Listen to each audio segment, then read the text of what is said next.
Hi, welcome to the Winston Gilchrist Experience. What you just saw is the church I go to every Sunday. And where I, as a child, this is my whole identification with religion and Jesus and the whole God consciousness comes from this experience of being in Convent Avenue Baptist Church. I started in convent when I was, 2 years old and on my mother's knee. I remember it vividly. I just remember that whole spiritual experience when I was a child. Also, I was baptized there the first time in 1952 at 11. All right, so that early beginnings of the Baptist Church in the 40s. I started going there on my mother's knee in 1943. And my family owned a tailor shop across the street from there, from where I was shooting. So the whole neighborhood was my early beginnings. And now, almost 60, I've gone back to church and felt that whole energy, that spirituality that we're talking about. And, all right, welcome to the show, Miss Santa Priya. Thank you very much, thank you. Okay. Tell me about your early beginnings in religion.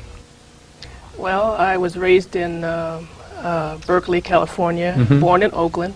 I went to a Baptist church there, and... Does this sound familiar to you? Yes, it does. Yeah, it was called Progressive Baptist Church. It was located in Berkeley off of Adeline, as I remember.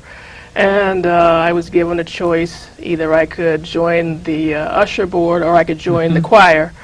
And so I joined the choir and called myself singing.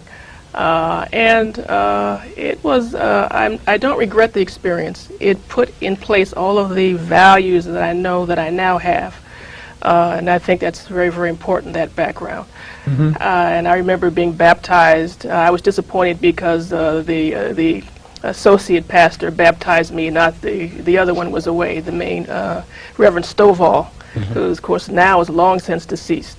And I took advantage of the fact that my parents were divorced when I was 12 to basically sneak out of church, and I have not really returned. Now I go to visit, and I go if invited, but I don't go to stay. I think I've become very, in my case, somewhat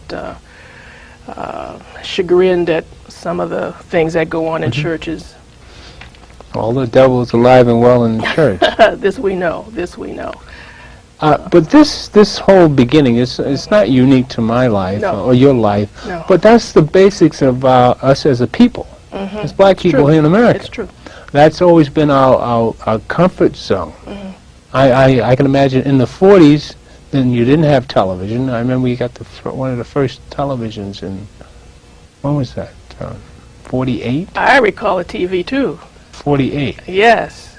I think. About 48. But we're talking about the earlier, and even earlier than that, the only good music you could find was in church. Because I remember going to communion once a month at night. We used to go to church, or maybe even more than once a month. Night service we went to. Yeah, night service. Night service. The night service was, I remember when I was real young, all this noise and people shouting and people going off. And I was always in awe of all this. And it was amazing. I remember climbing the stairs of Convent Avenue Baptist Church as a baby, and how high the stairs were. And I remember climbing up the stairs and looking up to this big church and all this noise and all this stuff. And that was my real beginnings. And I remember laughing when I was in the service in 1960. I went back. I was joining the Marine Corps. I went back and I looked at the steps. By this time, I'm 6'2". Yes. And I looked at it and said, oh, it's not so big. I mean, this is, oh. And all that early beginnings came out of me. I mean, it was like I was in the Corps, I was a grown man, and those were childish things to me. Yes, yes. But I roamed the planet for like 40 years before I went back to church. Really? And then when I went back to church, I got that same feeling when I was a kid. I was coming back home, and it was it was an awesome experience. Yes. So I took my camera and then I caught the spirit in the camera. Yes. Yes. And I've been videotaping since. Yes. I thought that God had called me to videotape spiritual energy in the church and spread. That's my way of testifying Yes. or spreading God's word. Yes. Yes. And this, I think, is a calling for all of us, especially as black people, because there's something very important I think we need to understand, our spiritual level. And it's a whole idea of what you have in your mind mentally. And we'll get to the Kabbalion and it's all these principles. This is what I'm leading up to. Yes. Yes. All right, about the whole spiritual nature of the Kabbalion. And we have a book here. I don't know if we can get it on camera. We'll take it on this one here. This is the Kabbalion as Hermetic philosophy. We're talking about the ancient Egyptians. Taking you back a couple of years. Tell me about it. We're talking about Hermetic philosophy, about Hermes Trismegistus, who was considered a god. A contemporary of Abraham, supposedly. But So it says. supposedly taught Abraham. It taught Abraham, yes. Now, I might mention that all these are black people. Yes. Let's make a note of this. Yes. That all these people in the Bible are people of color. Can we use that term? Yes. People of color? Yes. At least they had a suntan. Now, all our learned scholars can testify to this. But what we've been delusioned and, bamboozled and lied to over the centuries about our heritage and our complexion and what we're all about. That inferiority complex that the powers to be have tried to place us in, the Willie Lynch theory, the self-hatred that we as a people bring to ourselves and people around us that we love and care about. And this is our problem. It's not the European problem, it's our problem, our personal problem, how we think mentally. Now, one of the main principles of the Kabbalion, this Hermetic philosophy preached by Hermes Trismegistus in year 3200 BC.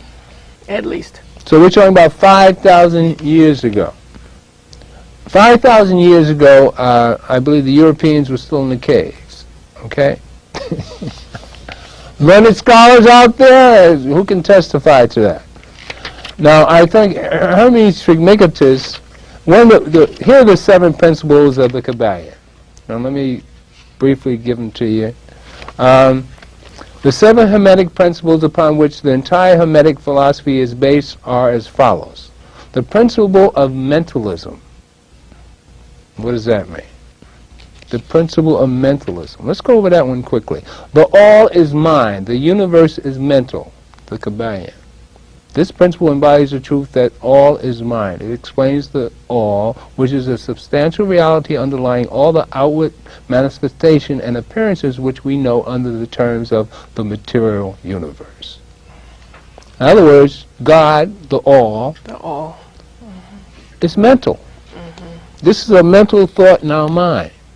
This whole reality, what we see as the material universe, is a mental thought.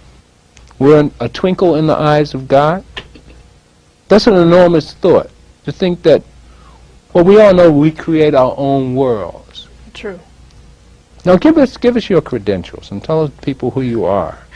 Well, I'm a medical psychologist by training, educated at Stanford, Harvard Medical School, and New York University. Okay. And I teach presently college. And here we're talking about Baptist churches. Yes, that's true. Okay. That's true. Well, it's all a part of the spirituality that we inherit as a people. So through all this learned process, it all comes back to you are what you think you are. Well, let me just say this. When you say mind is all, I think that what has happened, let's say in Western psychology, they have taken the mind true to be, how can I say, in and of itself, complete and answerable to nothing else. And the problem with Western psychology is that it lacks variation, it lacks acknowledgement that there are other types and other kinds of so-called mind that exist. That's the problem. So it's like a type of co-optation. That's how I view it, very much so. Do you mean the European state? Yeah, in terms of the European, what they would call mind versus what's in the Kabbalion. And I would say also that they're very arrogant with it.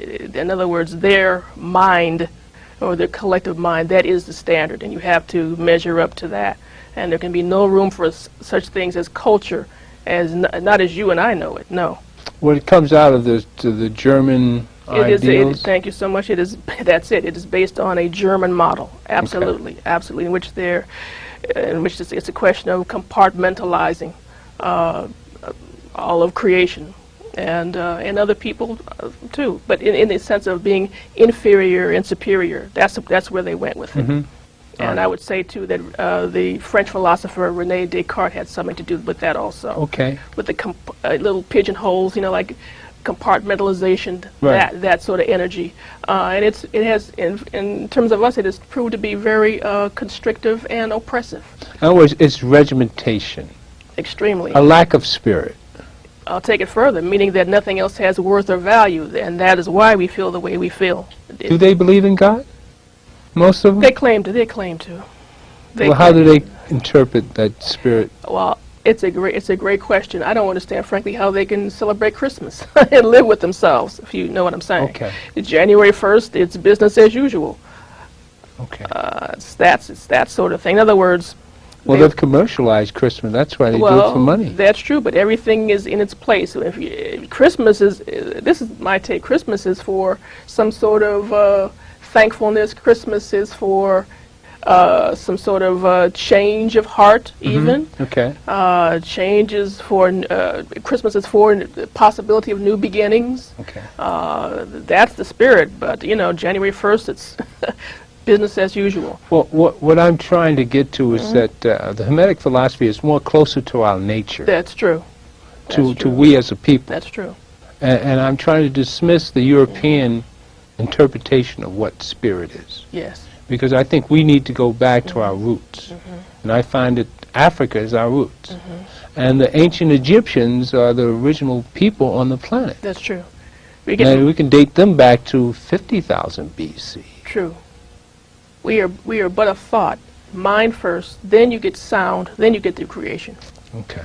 You can't have really a creation without sound, which then, of course, forms matter.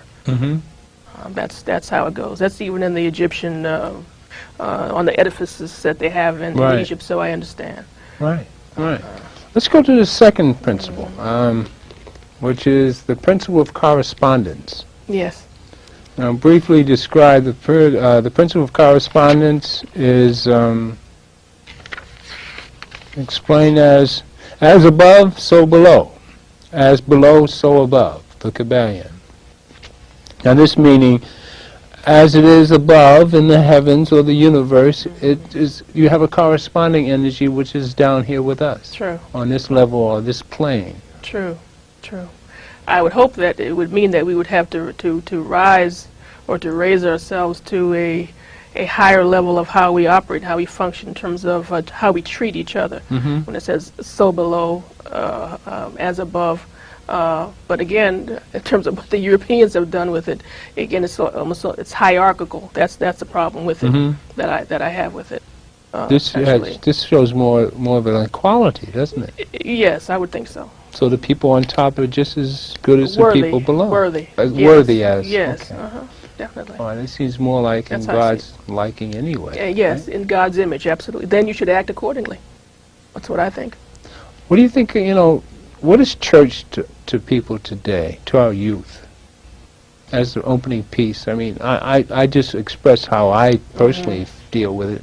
And it was our early beginnings. Do you think that's what we lost, that early teachings of God? Which I think is essential to our existence? I'm sorry to sigh. The youth are not really in church in the way that they were. It is not an insistence by the parents. Okay. You know, even if you fell away later, at least you know that you had it. You know that you could always have some sort of root beginnings to return to. Right. It's not in place. I mean, the level of degradation is unbelievable. Posing and hiding is, I hate to trash it, but it's hip hop. Okay. You know, I tried to like support my students, for instance, the other night, and I went to a little mini concert. I could sit through 4 hip hop groups and I had to leave. You know, I just can't do with the level of profanity. It takes us nowhere. This is not our original state. This is something that was designed and created. It took 500, 800 years to create that you would want to do that for yourself and make it public. You know, so I have serious issues with it, and I'm not even suggesting that the church is the only way. I'm just saying that. Okay. But however, it's a starting point. Okay. You know, in terms of just the niceties. You know, your manners, how you look, how you dress. You know, yes sir, no ma'am, thank you. I mean, just the basics. And I don't even common think courtesy. Common courtesies. I don't even think. I know just from looking at some of my students, those things that you and I take for granted, it is not even in place. It's not even in place. So I have to not only teach psychology, I have to then teach some manners and crunch down on them, you know. Explain to us what psychology is. I have no idea. Been teaching it for a decade. I wish I knew. Is that the confusion between Freud and Jung and all those German philosopher, Carl Jung? Well, I was being half flipped, but actually psychology is supposedly the study of human behavior. Okay. That's a nice, short, concise definition. Which is important for all of us to understand. This is true. It's the study of behavior, but there's so much involved, like the chemistry of it, what we would call cognition. That is how you process what you're seeing. Right. That too. Exactly. That too. Exactly. There's a lot to it. Then there's the early childhood piece. If things went askew, you know, and how are you now as an adult? There's a lot of sub pieces to it. When you say psychology, then there's a whole thing about Western psychology versus the other, and to show you the level of arrogance. Western psychology is only 100 years old, plus so-called multicultural psychology is only 20 years old. So we are truly, when you say people of color, truly an afterthought in terms of psychology as it is now studied. Now you can get all kinds of wonderful textbooks. Everybody's in there, even people, especially here in the New York area, people from Poland, of course, Puerto Ricans, many other people are in these textbooks. And there's like many different so-called ethnic groups. You can get them all in one textbook now as a specialized area. But still, it's only 20 years old as a science. That's the point. Well, now, the ancient Egyptians had a psychology called, what was it? Mysticism? Or back to the Kabbalah. I think it was a Kabbalah. All right, the principle of correspondence, as above, so below. As below, so above. Now, the third principle is the principle of vibration. Yes. Everything, you know, like I'm feeling your vibes, which everybody says. Everybody understands this principle.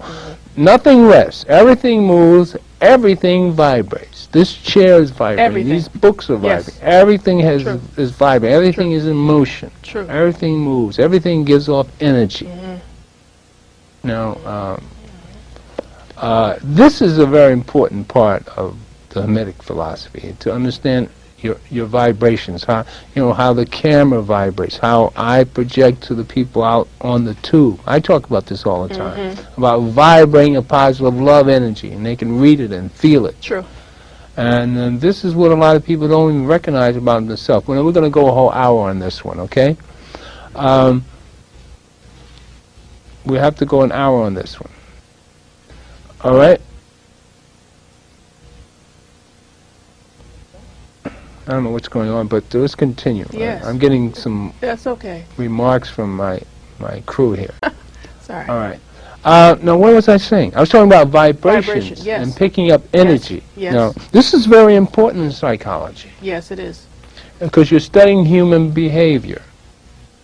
And one of the ways to study human behavior is how people vibrate and what kind of energies they give off. So this is one of the basic principles that everybody understands, but don't understand what they're looking at. Now, how do you teach this to your kids? I'm so glad that you asked me that. Since, I teach clinical psychology, which means that I have to now train the next generation of clinicians. Basically, I tell them that there's a lot that's hidden in nonverbal behavior, and there's a lot that people leave out in terms of vibration. And you can catch people in discrepancies in terms of what they say. On the, what does it look like? But when you say vibration, I can give you also another classic. Basically, I used to, since I am somewhat what we call, I guess you would call me I shouldn't say this, a sensitive, meaning very sensitive to some people. For instance, psychic? I am, yes. Okay. For instance, I would.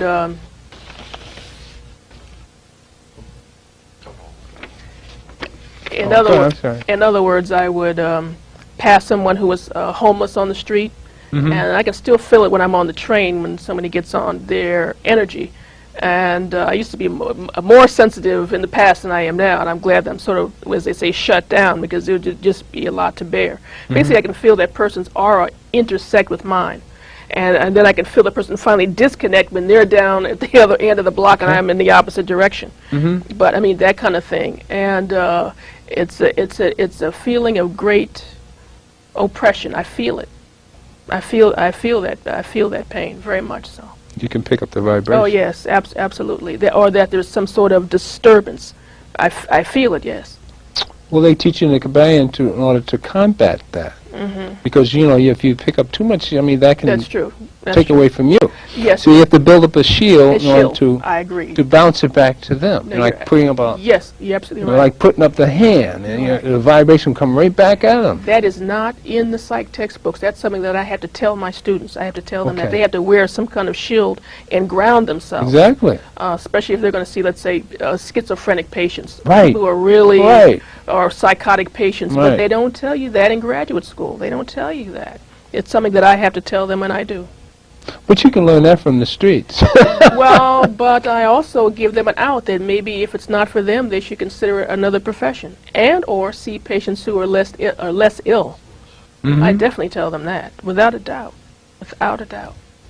Without a doubt. Because it is too much. And a person who's, let's say, only 20 or 25 at the time can be flooded with other people's material and mind stuff, as I call it, mind stuff. Yeah. It's a bit much. Well, if the universe is mental. But they don't know it yet. They're only 20 and 25. The students don't really understand that yet. That's why they should learn something about the Kabbalion, these 7 principles. That the universe is mental, it is as above as below. Yes. And then everything vibrates. We've just gone through 3 of them. And we've solved a lot of the psychological problems right there if you understand those principles. True? Perhaps. Okay, let's go on. Oh, this is great. I don't seldom get to talk about this, and this is a book I read all the way back in the early 70s. Yes. I got from Weiser's bookstore. Weiser's, the old Weiser's. Yes, I miss it. The principle of polarity. And that was that everything has a pole. Yes. What was it, actually? Vibrations. Everything is dual. Everything has poles. Everything has its pair of opposites. Like and unlike are the same. Opposites are identical in nature, but different in degree. Extremes meet. All truths are but half-truths. All paradox may be reconciled. I would say out of all of the principles of the Kabbalion, that's the most difficult for us as a people. That particular one. As a people. I would say so.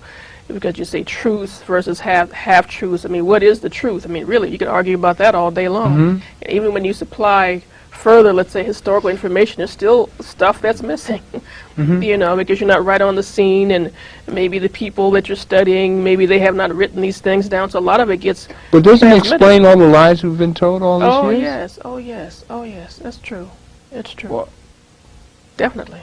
Well, let's cut this short for now, and we'll continue and let's take a break real quick, and we'll come back at you. What are they yakking about? What's wrong? What are they yakking about? Thank you. Having 100 sheep, if he lose one of them, doth not leave the 99 in the wilderness, and go after that which is lost until he finds it. Now I want to talk just for a moment or two on this theme, acting like the shepherd. Acting like the shepherd. Jesus, in this simple parable, makes one of the most forthright statements that defines his mission in the world. He was in the company of Pharisees and scribes who criticized him. And their criticism was quite distinct. They said this man makes a habit of hanging out with sinners and social outcasts. Why were they so scathing in their criticism of Jesus? The Pharisees belonged to that segment of Jews who placed enormous emphasis on... Now, that short break was about, that's my pastor on Sundays. I get to enjoy his, this man has saved my life, literally. I've been fortunate enough to be able to take the tapes home and listen to it in a quiet hour. And when I was meditative periods, like between 4 and 6, when I can really pick up the vibration, when the vibrations are really clear. And a lot of the things that he says is very, apropos. He talks about us as a people. And one of the few places that you can hear that the people in the Bible are black, and that they were of color, and that Moses and Abraham and all these other people that we've heard about over the years are people like you and I. And this is part of the psychology of the man who writes our history. Disinheritance. Disinheritance. And how we've been I'll use it again, bamboozled. I love that word. Because we have been snowed, given a snow job, fed lies and all sorts of things, bad vibrations. And yet we still cling to our spiritual energy, that Christ-like feeling. Those people that don't believe in Christ, there's a principle to lay, because Christ went out to the people that were disenchanted. If Christ were to come back today, there's no doubt in my mind he'd probably be from Harlem and look something like me.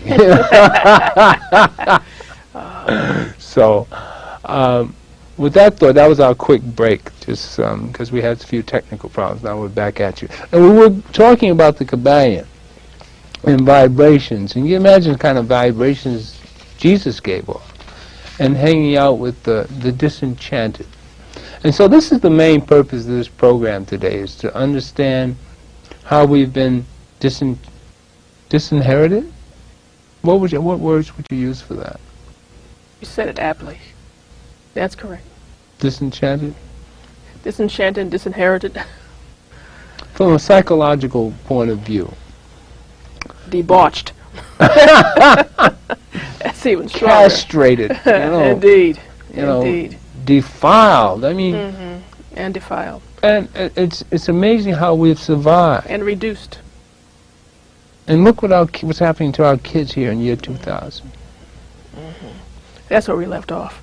Yes, I'm not pleased with what I'm saying.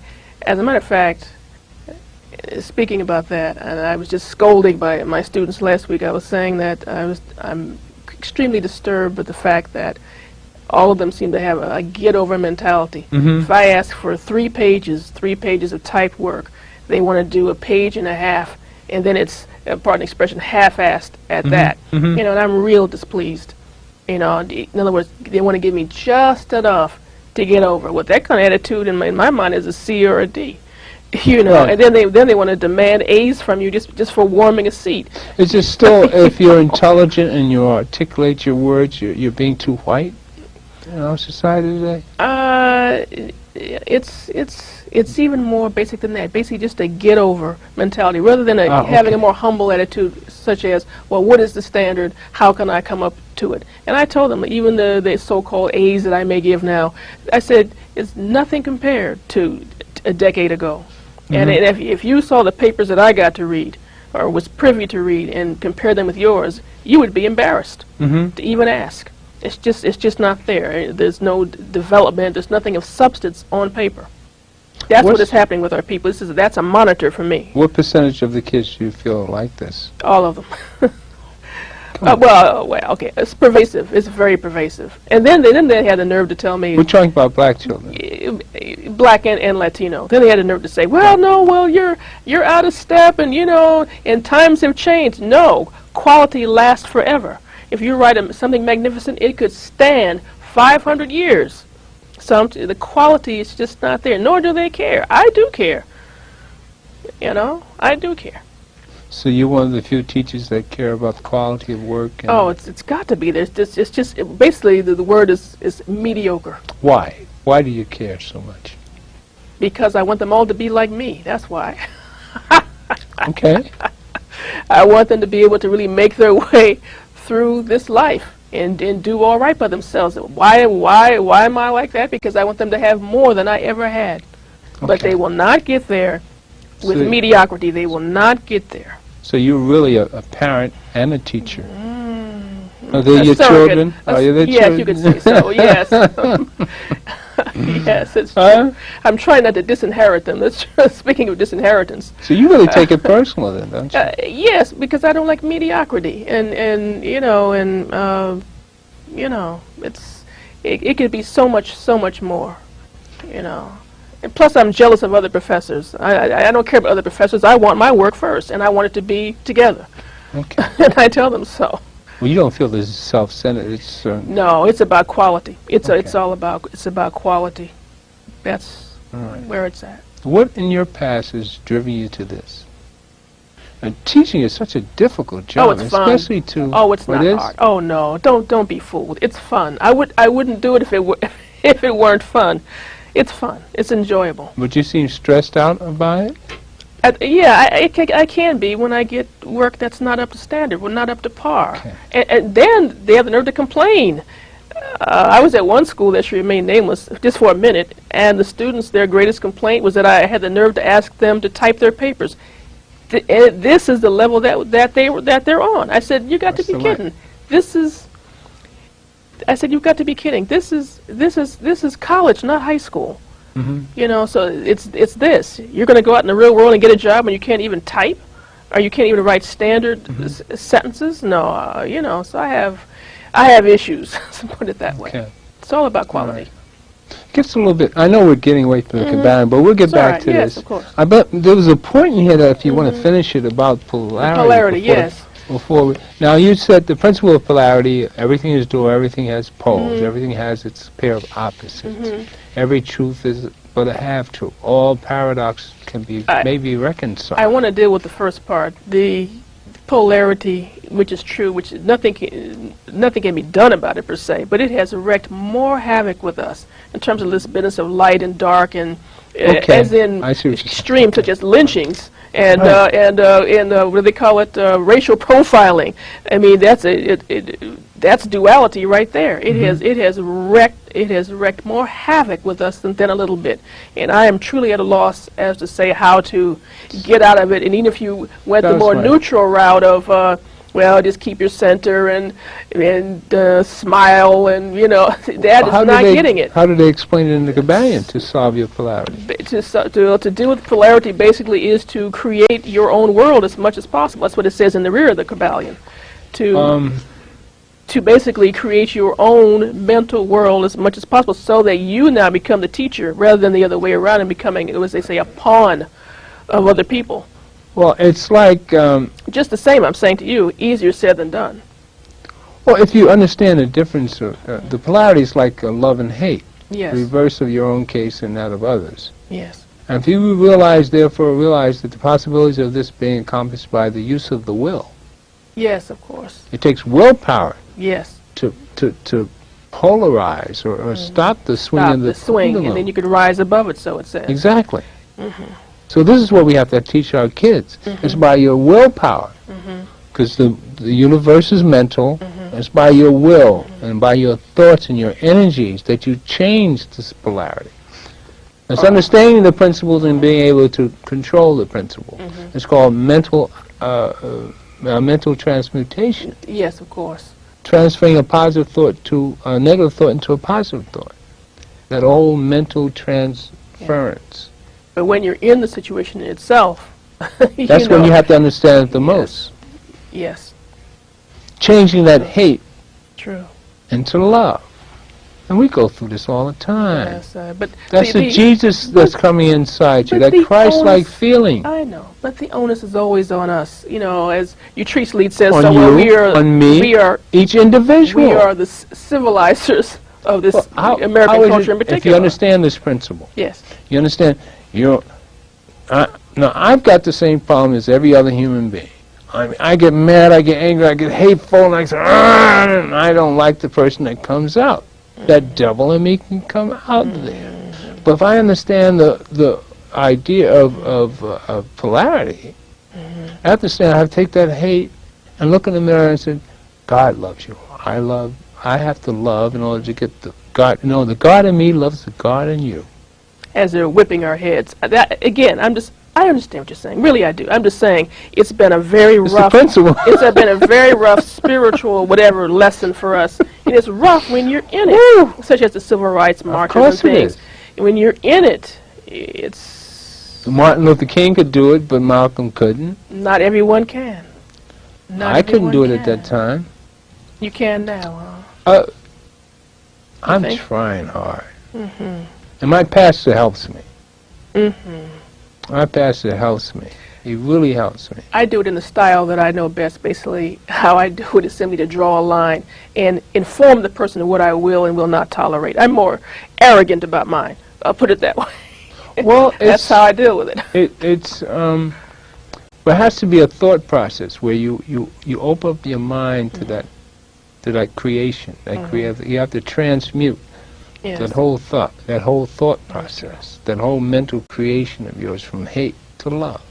And if you vibrate that love energy, no one can touch you. You create an armor of God, so to speak, and you project this love energy and nobody can touch you. Most of the time Try it, you'll like it. Most of the time it works. Most of the time. Well, anybody that knew me, they'd probably be cracking up on me and say, well, you do it very well, Winston. Well, I try. That's like you say, that's one of our most difficult things to do. Yes, it is. And love thy enemy and be Christ-like. Yes. All right? Yes. Now, on the principle of rhythm, we as black folks should understand that very well. Well, it's not quite the rhythm that we're thinking about. Yeah. Now, the explanation for rhythm is everything flows out and in. Everything has its tides. All things rise and fall. Yes. The pendulum swing, which we're talking about, manifests in everything. The measure of the swing to the right is the measure of the swing to the left. Yes. Rhythm compensates. Now here's where that middle of the road takes. Now we know our mood swings. When the full moon comes, we're way up there, and that hate energy is easily touched, and we're so sensitive, and the vibrations are going, and we're just zapping ourselves. Our mental thoughts are doing what to us? We are water beings, as I call us. Yeah. Water. Baptism. A lot of it is chemistry. Of course it is. Chemistry. How does that relate to your psychological history, or what you've learned in psychology? All those principles. We only got a few more. That's Rhythm. The fifth one. Rhythm. The rhythm of your such as in depression. Your cycle. Such as depression. Your cycle. Your 30-month cycle. True. We all go through a certain 30-month cycle. True. And the people don't understand the full moon and what the full moon does to the body. Yes. The body is 2/3 water. Even more than that, yes. So it's 2/3? More than that. 70%? More. Okay. So the moon has to affect the individual human. Since it can move oceans That's true. and tides, I'm sure it can move the water in your body. That's true. So your mood swings are determined by the tidal flow of the inside of you. I used to watch my father. He used to, once a month, like clockwork, when I came home from high school, I knew that I wasn't supposed to talk to him. He was actually sitting in his chair, watching television, but if you know what I mean, watch in quotes. Not really. Thinking, just thinking. And I knew that I was just supposed to leave him alone. And I did. And then the very next day, it would only last one day. And then the very next day, he was fine. He was very pensive and just thoughtful. And one day a month like clockwork. I'll never forget it. Do you have those cycles? I mean, I'm sure you do. Not to the extent that I used to. I'm able to control more. With age, and With age. with Okay. age, Wisdom. I'm able to, yes, it's effortless. I don't, do a sharp, and depression as I knew it is almost unknown. So I'm on another, either I'm on another level or on another phase of my life. Okay. It's almost, and I like it like that. Yeah. Yeah, it's very, very different. Yes. So this you have to teach. We have to teach all people this. Very interesting. The next principle is the sixth principle, which is the principle of cause and effect. Every cause has its effect. Every effect has its cause. Everything happens according to the law. Chance is but a name for law not recognized. There are many planes of causation, but nothing escapes the law. Also known as karma. Exactly. And things that we don't know anything about Exactly. that may be following us. It's possible. So that coincidence is nothing but God's plan? I'm smiling because actually I met someone whom I enjoy very, very much. Very much. And I guess you could say it's, I think it was a plan. The more I think about it, a plan. The more you accept it, I think the easier life Oh, I'm very good with it. Very good with it. gets. Okay. Yes. So that's it. All right, let's go to the last one. Then we can go into, this is the best one. The principle of gender. Gender is in everything. Everything has its masculine and feminine principle. Gender manifests on all planes. Now that we all know. Now God is dual. Except that the feminine has been almost obliterated in Western culture. Okay. I mean, and I do have something very special to say about that last point. As I'm sure you probably know who this is. There's a local artist who is beloved by many people who does murals on buildings, Mr. Floyd Sapp. Mr. Floyd Sapp is responsible for introducing me to the Bible, but the Douay version, in which it's called the Douay version. Douay. I think it's I've never heard D-O-U-A-Y, Douay, the Latin Vulcan translation, not the King James, the Douay. The King James has been butchered, frankly. Anyway, look who wrote it. Yeah, there's a book in there called the Book of Wisdom. The Book of Wisdom is all about the feminine. It's all about the feminine. As a matter of fact, I wrote about Floyd Sapp in this piece in my memoirs. I think it's a very special gift that he gave to me. And basically it's about that it even says, how do they put it, that even the vapor, which is the power of God, is the feminine. It is a mind blower, and that's why it was excised. They don't want people to even think such a thing.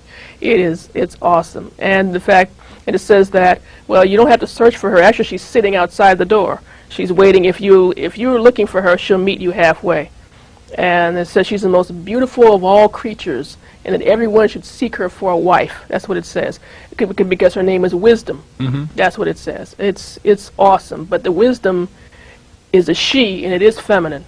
And that's what's really missing. It doesn't mean that the masculine has no place and that it's put to the side. It doesn't mean that. It just means that the feminine is quite powerful, but there's been like a conspiracy to really obliterate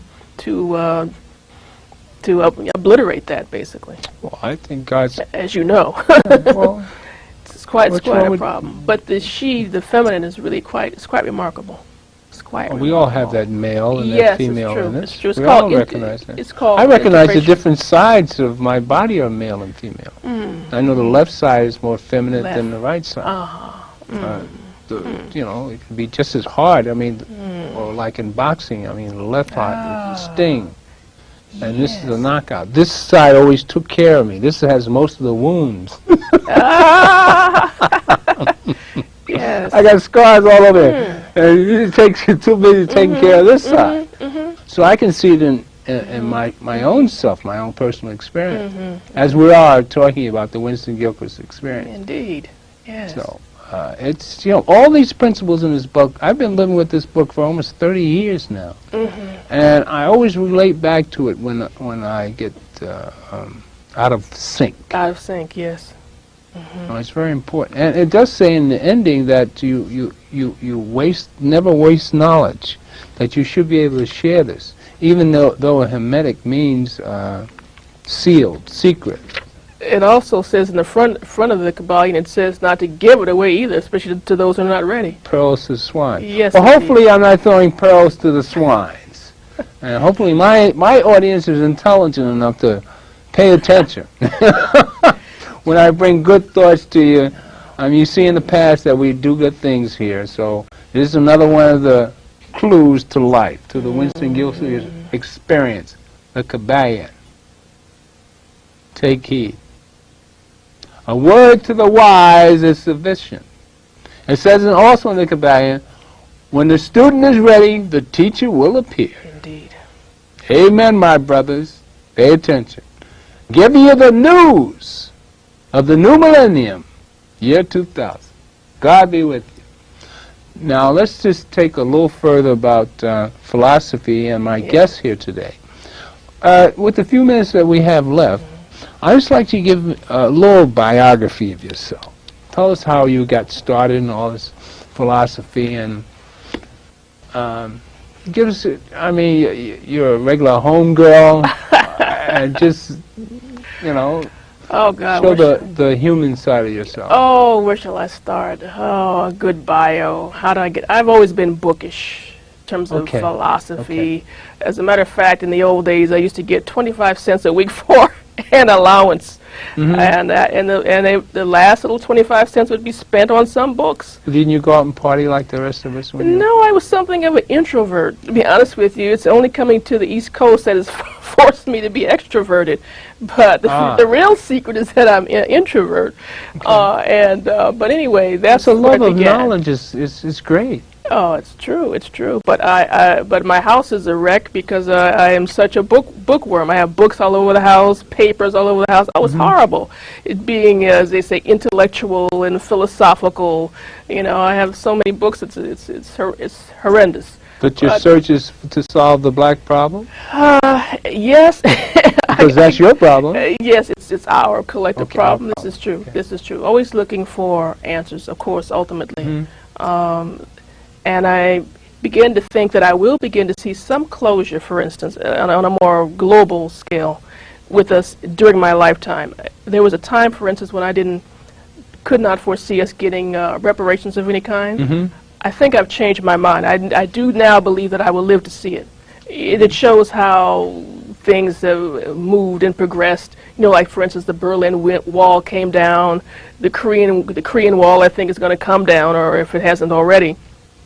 Things can happen in a revolutionary way overnight. So I'm beginning to change my mind about certain things. But, the struggle is just so arduous en route to these different battlefields. It's just arduous. And things that you think will have some closure, and that's the end of it.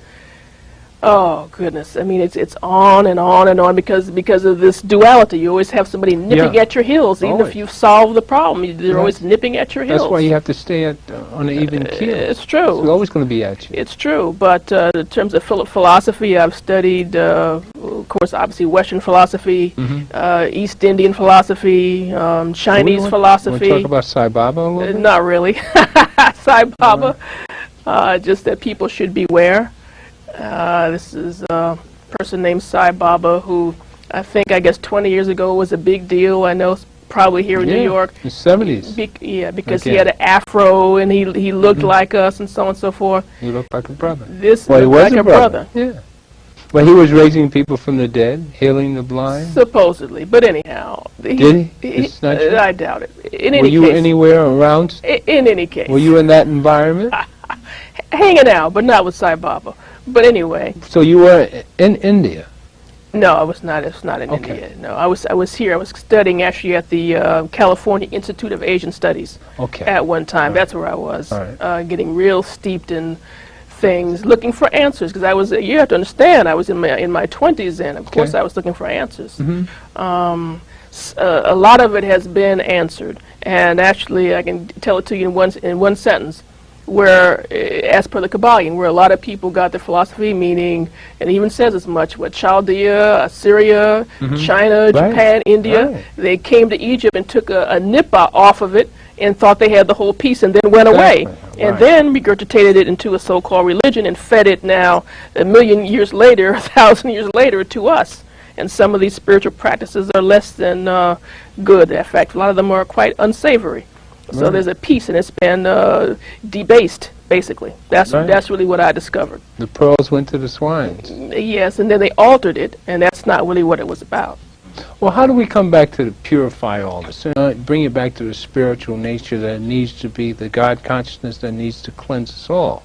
Make trips, I'm sure. Make pilgrimages to Africa. As you know, as our wonderful friend Omar Ahmed says, we must go to Egypt, if just once, just to behold these incredible statues of ourselves. Awesome. Oh, I'm dying to see the pyramids. Awesome. Down to the last detail of the body. I mean, awesome. Exactly. That's what the world came to borrow, so to speak.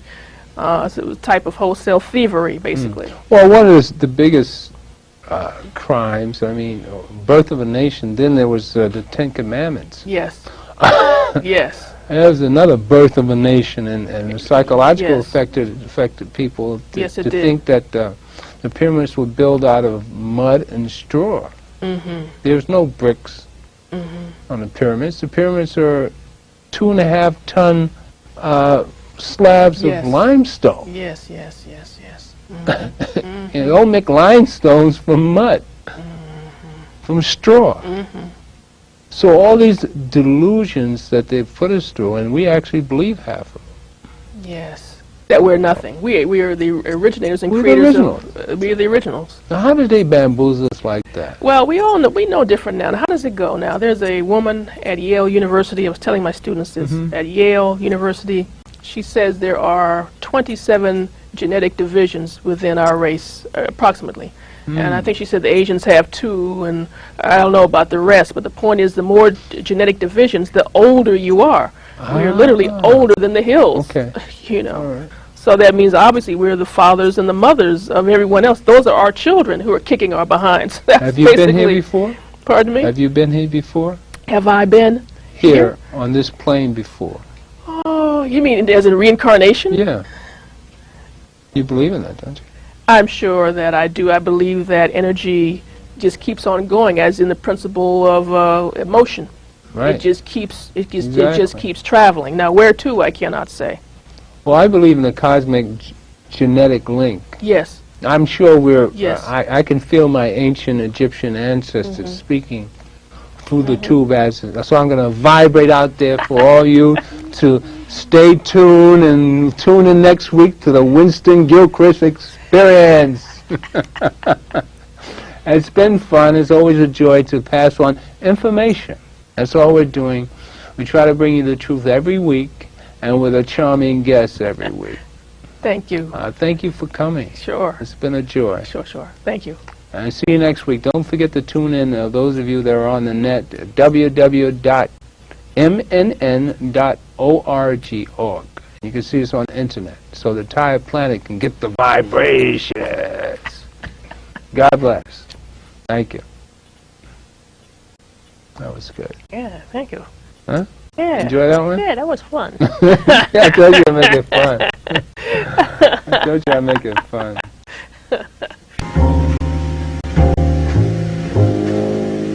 The cigarette that bears a lipstick's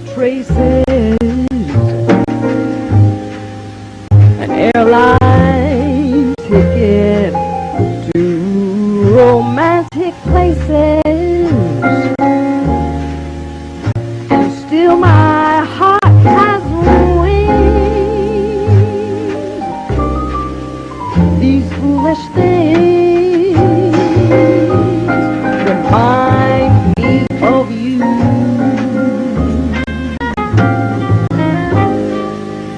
A tinkling piano in the next apartment, those stumbling words that told you what my heart meant. A fairground painted swings, these foolish things remind me of you.